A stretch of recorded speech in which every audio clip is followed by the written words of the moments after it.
आणि गरज असतील निदान गरज असतील तर आपण पर्याय जमीन कुठे उपलब्ध आहे हे सगळं आपल्याला बघितलं पाहिजे. सो हे सगळे कारवाई करून आपण पुढचे निर्णय आपण घेऊ. जिल्हा प्रशासन अतिशय चांगले करते. जिल्हा प्रशासन विषय असा आहे की 5,000ची जी तातडीची मदत राज्य सरकारनं घोषित केली आहे.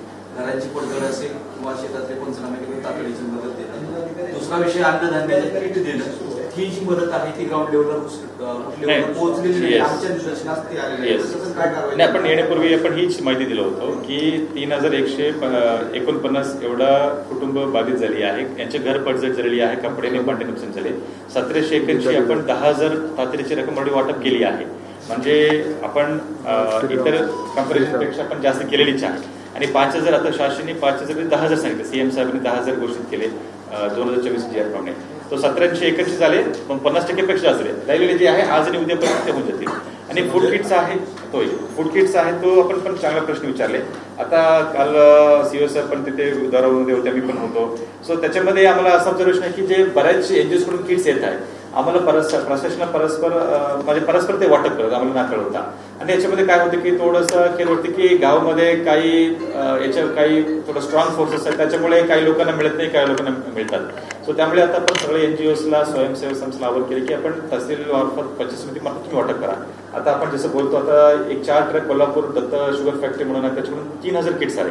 1 महिन्याचे रेशन, कपडे, भांडेवर आले. ते आपण आता तहसीलची सुपूर्द करतो, तहसीलदारांनी पीडीओची सुपूर्द त्याच्यामार्फत आपण व्यवस्थित करतो.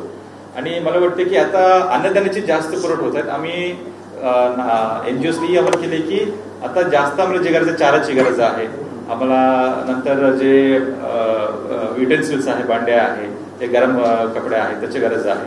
आणि त्यासाठी आपण शाळेचे जे किट्स आहे, वही आहे त्याची गरज आहे, त्याचे आपण डोनेट करावे असं आपण आवाहन करतो. चाऱ्याचं सर तुम्ही आता सांगितलं, कारण मोठ्या प्रमाणात चारा नष्ट झालेला आहे, त्याच्यासाठी काही वेगळं विशेष चारा आपण परवा काय केली, आपला जालना जिल्ह्यामध्येच एक ऑलमोस्ट 50 टन मुरघास आपण भूम, परांडा, वाशीमध्ये उपलब्ध करून दिली. आणि नंतर आपण पशुसंवर्धन विभागाला ऑलमोस्ट काही निधी आपण उपलब्ध करून दिली आहे. आणि फलटण मध्ये तुमचे तुम्ही बोलत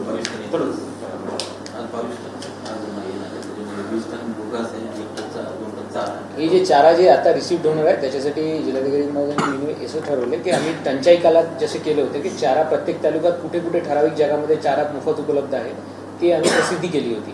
तशा प्रकारच्या यावेळेस सुद्धा कुठे कुठे मोफत चारा उपलब्ध.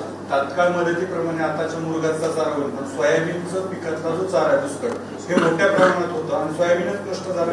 भविष्यात तो मोठा धोका आहे, चाऱ्याची टंचाई मोठा. आपण काय केली, आता चांगल्या सूचना आहे, सगळीकडे चारा थोडं तुकडा आहे.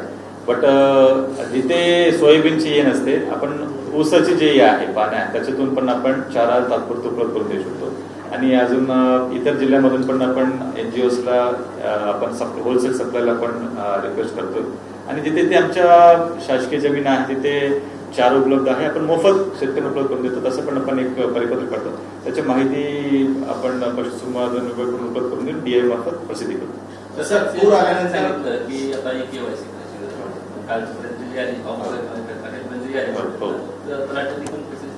नाही, आता तोच आम्ही आता प्रश्न विचारला गेला नाही. आता आज गाईडलाईन्स येणार आहे, आज गाईडलाईन्स आले की आपण वाटप करतो. आता 2,34,000 शेतकऱ्यांपैकी 60,000 शेतकऱ्यांची डेटा अपलोड झाली आहे. आता त्याच्या व्हर्च्युअल आयडी जनरेट होणार आहे. राहिलेले जे शेतकरी आहे आज आणि उद्यापर्यंत त्यांचे डेटा अपलोड होईल, म्हणजे जेणेकरून आता सण उत्सवामध्ये जेवढं जल्दी होऊ शकते तेवढं लवकर त्यांना निधी मिळतील. आणि नाही, आता गाईडलाईन्स येतील, आता गाईडलाईन्स येतील, मदत पुनर्वसन करून ते आपण शेअर करतो.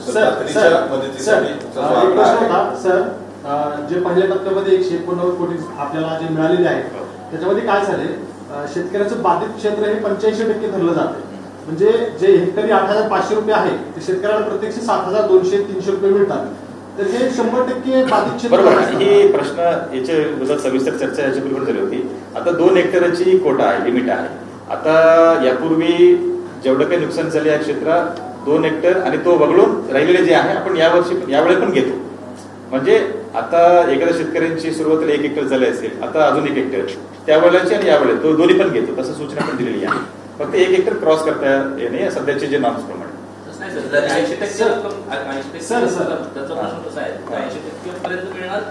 दोन हेक्टरचं पूर्ण म्हणजे नुकसान रेशो 100% असं नाही. आता मला वाटतं सुरुवातीला प्रोपोर्शनेटली मिळणार आहे. राहिलेले जे डेटा आपण अपलोड केले की राहिलेले पैसे पण मिळणार आहे, म्हणजे ओव्हरऑल 100% मिळणार आहे. सर आता काय झालंय, समजा एखाद्या व्यक्तीची 2 हेक्टर जमीन आहे, 2 हेक्टर ही बाधित जमीन आहे, परंतु त्या व्यक्तीला हे 2 हेक्टरचे पैसे मिळत नाही. त्या व्यक्तीचं 85% क्षेत्र हे बाधित धरलं जातं आणि वरचे 15% हे बाधित नाही असं धरलं जातं. म्हणजे त्या व्यक्तीला 7,200 रुपयेच मिळतात सर, 8,500 रुपये नाही मिळत.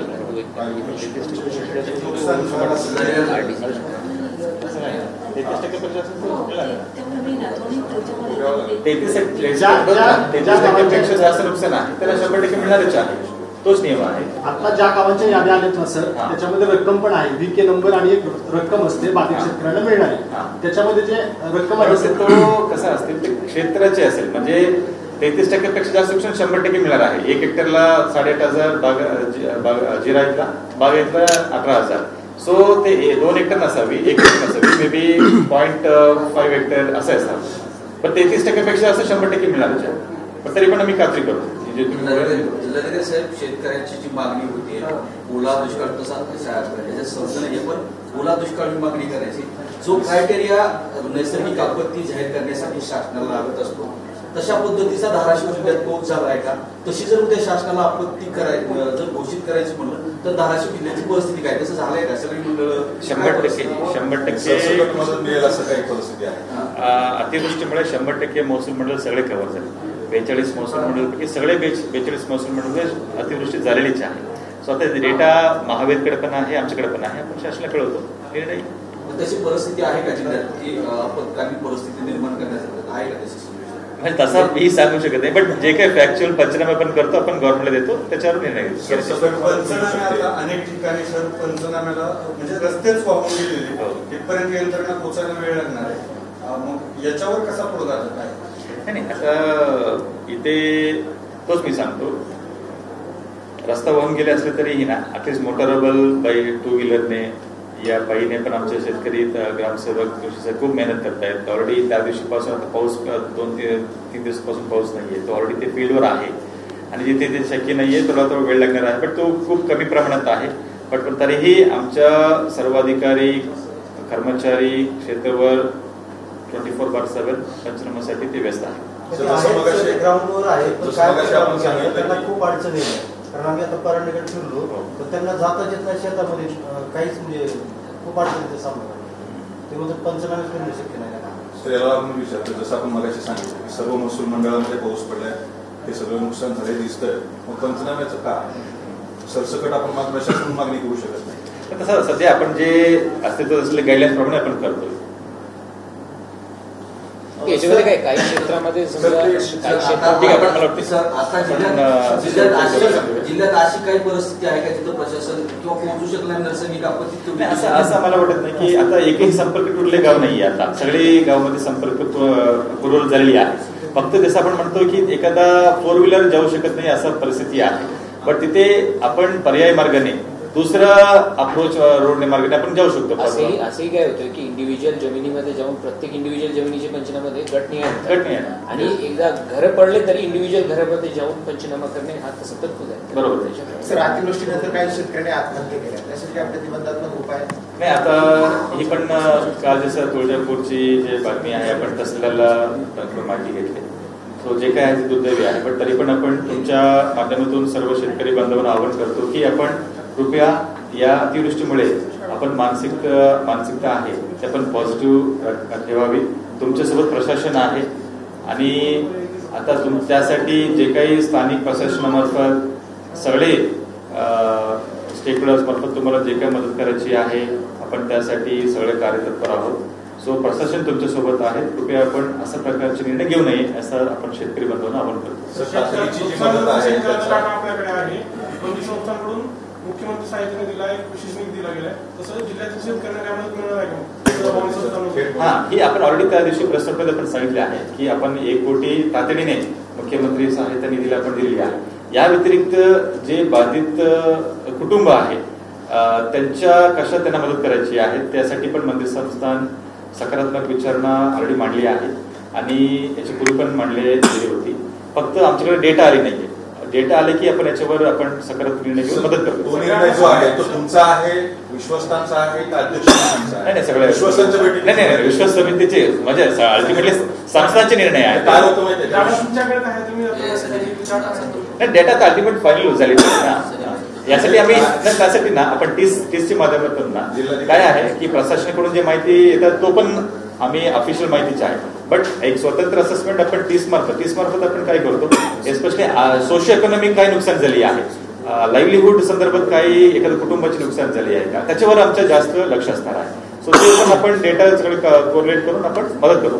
आणि हे निर्णय आहे आगामी काळामध्ये तुळजाभवानी मंदिर संस्थांनी काही मदत करणार आहे, त्याला विश्वासांची परवानगी आहे का किंवा बैठक झाली आहे का तो निर्णय आपण स्वतः घेतला आहे? नाही आपण ओव्हरऑल मंदिर संस्थान म्हणून पूर्ण विश्वस्त समिती संस्था म्हणून निर्णय घेतला एकमताने. निर्णय तुमचा असतो आणि विश्वस्त कळवतात पण तुम्हाला विचारले नाही हे सगळे एकमताने सर्वानुमताने आपण ठरवून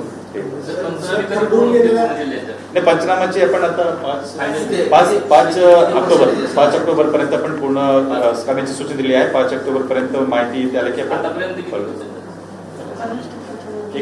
50% पर्यंत सहायता निधीमध्ये आपण निधी किती आला? शेवटचे 1-2 प्रश्न घेऊया. सहायता निधीमध्ये किती निधी आला आतापर्यंत? सहायता निधी जिल्ह्यात सहायता निधी आपल्याकडून नाही ते आपल्याला सगळे घटकाकडून चांगल्या पद्धतीने मिळाली आहे. काल आपण परवा जनता बँकेने 10 लाख दिले आणि आता वेगवेगळे जे एनजीओस आहे संस्था आहे ते पण देत आहेत आम्हाला. ते सगळे आपण एकत्रित त्याची पण तुम्हाला माहिती देतो आणि आपण सीएम रिलीफ फंडला पण पाठवतो. शासकीय पुरामुळे किती शासकीय कार्यालयाचे नुकसान झाले, त्यामध्ये जे पुरावे असतात काही किती नुकसान झालं ते आता सध्या माहिती कंपल होत आहेत. ते म्हणाले की अंतिम आकडेवारी तातडीच्या मदतीची मगाशी आपण आकडेवारी समथिंग 3000 सांगितली, ती अंतिम आहे का ती प्राथमिक आहे? नाही अंतिम आहे ना. आता 3149 पैकी 1781 वाटप झाली आहे कुटुंबांना 10,000. अजून जे राहिलेली आहे आज आणि उद्यापर्यंत होती काय आहे आपल्याकडे आपण एकदा चेकने आपण वाटप करत होतो. तर चेकची सगळे एवढा मोठ्या प्रमाणात लीफ आपला चेक लीफ पण नव्हता, तर त्या 3-4 दिवस लागला. त्यामुळे आपण एनईएफटी बँक अकाउंट डिटेल्स करून आपण टाकतो. ज्या प्रकारे बाधित गावांची संख्या हे सगळं बघतात किंवा निसर्गाचा जो प्रकोप बघतात ती आकडेवारी कुठेतरी कमी असल्यासारखं नाही हे आपण व्यवस्थित तुम्ही चांगला प्रश्न विचारले.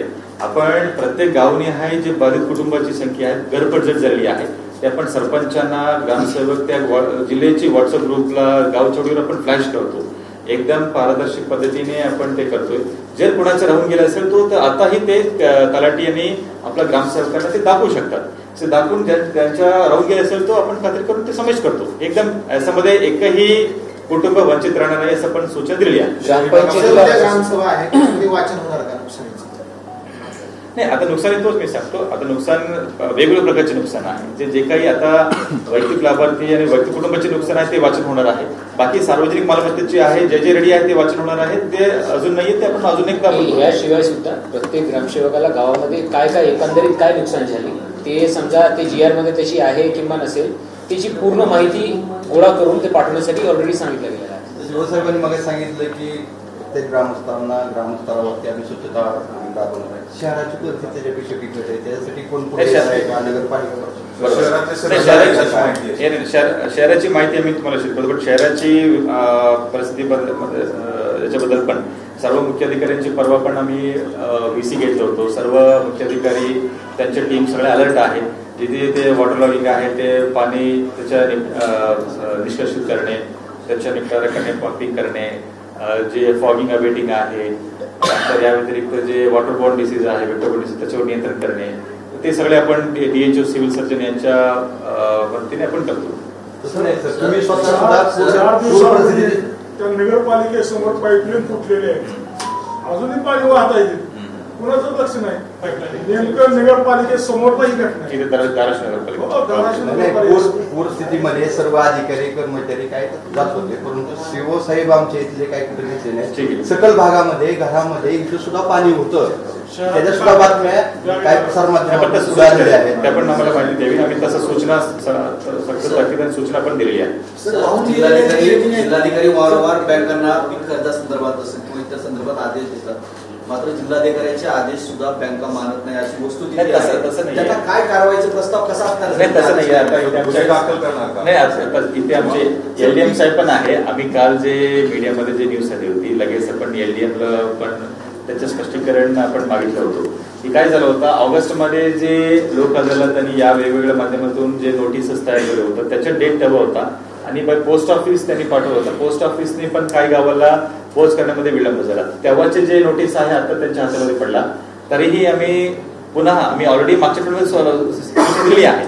सगळे बँकेने तसं आदेशाची फॉलो केलेलीच आहे.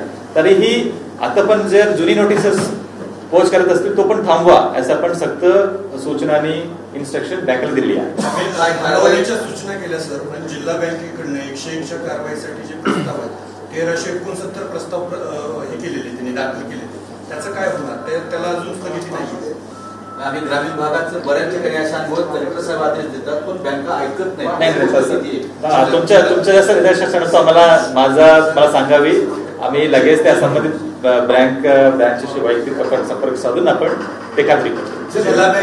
आणि कार्यकारी सोसायटी मार्फत जे प्रस्ताव 101च्या कारवाईसाठी दिले ते 1369 आहे, त्याला अजून स्थगिती नाही. त्याचं काय? त्याच्याबद्दल मला माहिती नाही. मी माहिती घेऊन सांगतो. पीक कर्ज ऑलरेडी उद्दिष्टापेक्षा कमी दिले, आता शेतकऱ्याचं नुकसान झाले, पुन्हा बँका पीक कर्ज देणार दिलं पाहिजे.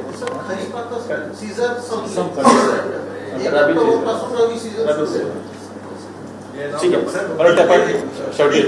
पीक निहाय का नुकसानीचे आपल्याकडे आकडेवारी आहे? कारण ऊस पीक पण आपल्याकडे मोठं आहे, त्याचं किती नुकसान झालं आता सध्या सुरू आहे. ते आपण पीक निहाय पण आपल्याला माहिती शेअर करू. त्याला एक लागून प्रश्न आहे. काही तैवान पेरू असेल, काही बोरा, अशी बरीच बहुवर्षीचे पीक आहे, ड्राय फूड असेल, अशी बरीच ड्रॅगन फूड आहे, अशी बरीच पिकं आहेत ती पंचनाम्यात घेतली. त्याच्यासोबत काही त्याच्यामध्ये आता आम्हाला फळबाग संदर्भात जे आम्हाला फीडबॅक आहे, स्पेशली पेरू आणि याच्या संदर्भात आम्हाला माहिती मिळत नाही. बट ग्रेप्स जे आहेत, द्राक्ष आहे, त्याच्या संदर्भात आम्हाला तुळजापूर शेतकऱ्यांकडून विनंती आली होती.